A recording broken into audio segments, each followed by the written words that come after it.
The French President Emmanuel Macron has told Donald Trump that peace in Ukraine cannot mean a surrender for Kyiv. As European leaders gathered in Ukraine to mark the third anniversary of Russia's invasion, the French President met his counterpart in Washington, expressing his optimism that a truce could be struck within weeks.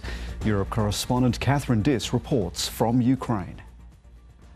A warm welcome on a bleak anniversary.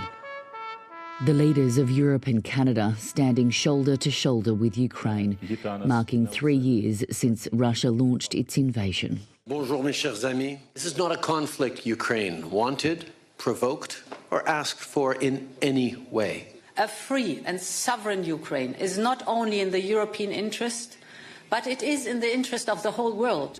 A show of solidarity that came with billions in aid for Ukraine's defence, as the country's president expressed his hope that the fourth year of war could be the last. We hope that we can finish this war this year, not in 3 years. Notably absent, representatives from the US, as uncertainty deepens over American support for Kyiv. French President Emmanuel Macron making the case to Donald Trump to cooperate with Europe to achieve peace. That's not what we said. Mr Macron walked a diplomatic tightrope through smiles and flattery, but also stood firm, correcting his counterpart when needed. Just so you understand, Europe is loaning the money to Ukraine. They get their money back. No, in fact, to be frank, we paid 60% of the total effort, and it was through, like the US, loans, guarantee, grants. As the pair spoke to reporters in the Oval Office, Mr Trump said he had no objection to European troops being deployed as peacemakers in Ukraine, and that Vladimir Putin was on board too. Yeah, he will accept that. He will accept. I've asked him that question. I will say this also, it could lead to World War III if it's not solved. Russia's president signalled in an interview on state television that he was open to European involvement.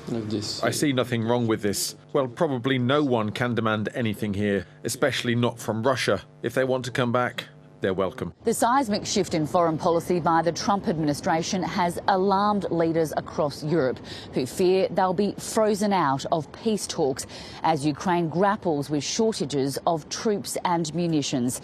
At the same time, the US says it's made progress on a revenue-sharing minerals deal with Ukraine, which would help it recoup some of the cost spent by the previous administration, helping Kyiv repel Russia. From the very start of this war, we have wanted peace, and now more than ever we believe that real and lasting peace is possible.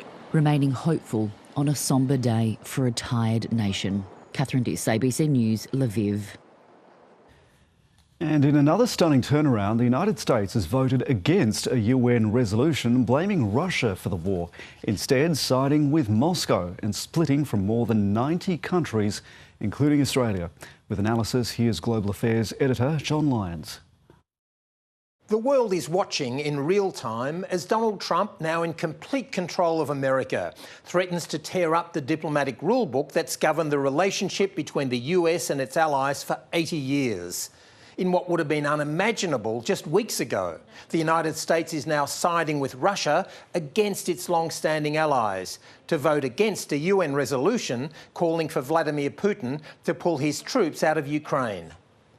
Trump and his Vice President J.D. Vance have made clear their message to Europe.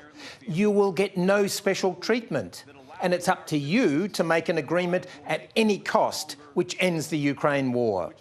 European leaders rushed to the Ukrainian capital as a show of support for Ukraine's embattled leader Volodymyr Zelensky, a Ukrainian dictator, according to President Trump.